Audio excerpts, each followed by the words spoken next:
los países miembros del Club de París que son acreedores de la Argentina. Por un lado son acreedores financieros, pero por otro lado consienten la actitud de uno de los países miembros de saqueo de nuestros recursos naturales. Creo que, por lo menos en el caso británico, debiera ponerse por separado. Por eso el interés especial que tuvieron siempre los representantes del Club de París de que la negociación sea conjunta. Porque si nuestro país negociara individualmente con los países, entonces, así como se favoreció, en mi opinión, justamente a España, porque cuando fue el blindaje del 2000, España fue el único país que desembolsó $1.000 millones o poco menos en ayuda a ese cuestionado blindaje, pero que lo desembolsó. Mientras que tenemos del otro lado el ejemplo contrario, en el caso británico. Cuando estalló la guerra de Malvinas, cosa que parece notable, aparentemente el primer acreedor individual de la Argentina al momento del 82 era el Lloyds Bank de Londres. Estaba entre los primeros acreedores. Por eso tuvieron mucho interés los bancos británicos en hacer un comité de acreedores, porque de esa manera se despegaba la posibilidad de un arreglo bilateral por separado. Bueno, ¿cuál es la gravedad de la situación económico y financiera de nuestro país con respecto a las islas? ¿Cuáles pudieran ser las medidas de respuesta?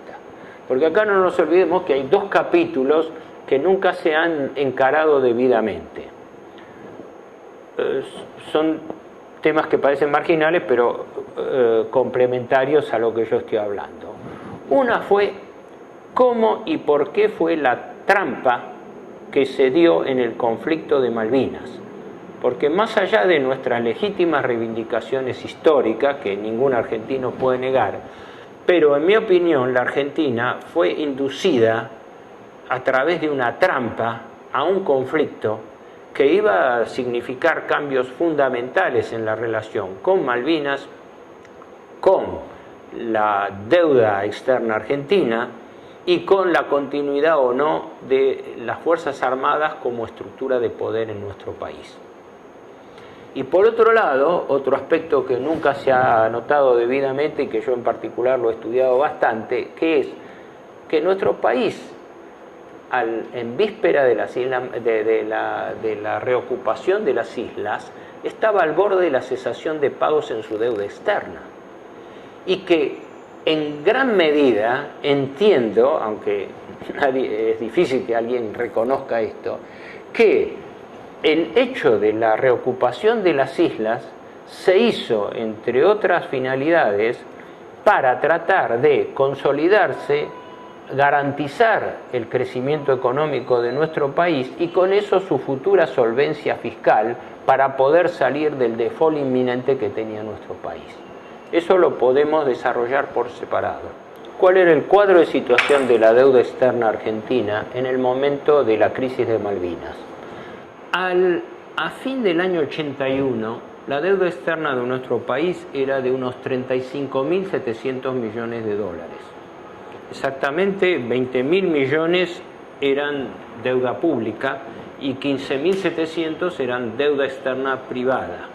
Una deuda externa que en su casi totalidad, en un 90%, luego, a través de las gestiones de los titulares del Banco Central, primero Egidio Llanel y Anella, después Cavallo y después González del Solar, se instrumentó con la famosa estatización de deuda externa privada, que a mi juicio no hay que desvincularlo de la derrota de Malvinas, porque esa absorción fue, en mi opinión, en cierta medida posible y probable, inducida por la derrota, pasándole el fardo de la carga al Estado argentino, ¿no? Pero el cuadro de situación de la Argentina en el segundo semestre del 81 era sumamente grave. Nuestro país estaba al borde de la cesación de pagos. No nos olvidemos que el año 81 fue un año muy especial. En marzo, el gobierno Videla termina su gestión y con ella termina la gestión del ministro Martínez de Oz. Asume entonces el general Viola y nombra ministro de Economía al doctor Sigó. Durante ese interregno del año, hasta diciembre, Sigó produce dos grandes devaluaciones. El famoso eufemismo de no apuesten al dólar porque el que apuesta al dólar pierde, y después hubo dos macro devaluaciones.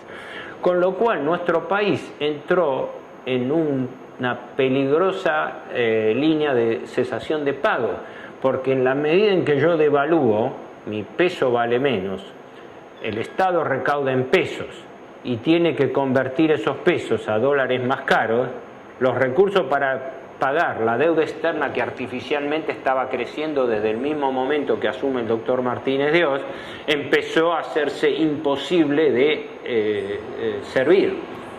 Entonces, los hechos son conocidos, ¿no? Los hechos terminan en diciembre, con el golpe de Estado que el general Galtieri, creo que enseguida después de venir de la reunión de jefes de Estado Mayor iberoamericanos en Estados Unidos, ¿no?, viene y derroca al general Viola, ¿no?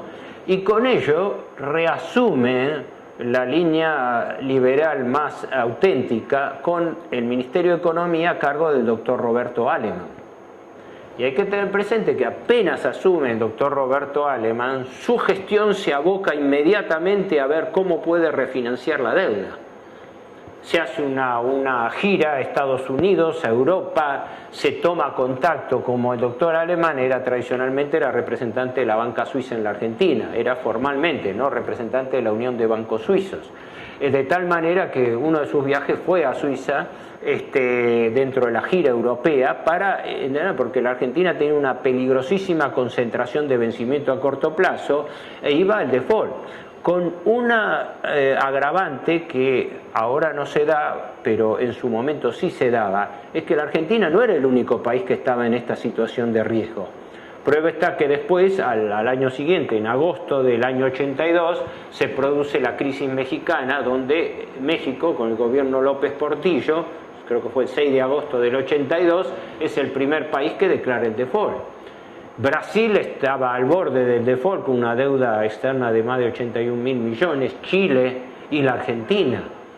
Y lo que la banca internacional siempre cuida es que cuando se producen crisis de deuda, es decir, crisis por insolvencia, sea por incapacidad de pago, nunca se le den simultáneamente en varios países, porque la idea es atacar uno por uno esas crisis, ofreciéndole salvatajes debidamente manejados. Entonces el doctor Alemann viaja primero al Fondo Monetario a requerir un préstamo urgente, no sé si eran 500 millones de dólares o qué. Habla con el entonces titular de la Rosier, ¿no? Luego viaja a Europa. Luego creo que a través de un contacto, entrada a la guerra, esto pasaba en mayo del año 82, mientras estaba en combate nuestro país, el doctor Alemann estaba en el exterior, estaba agilizando estos contactos, que todavía se señala que tuvieron, como siempre, vinculación a algunos intermediarios financieros especiales, ¿no? El estudio Vail, Gotham y Manges de Nueva York, que este estudio, a quien Alemann llega a través de uno de los socios, Richard Davis, estaba particularmente vinculado a la comunidad judía de Nueva York y era uno de los intermediarios que se utilizaban para tratar de salvar el default de la Argentina, ¿no?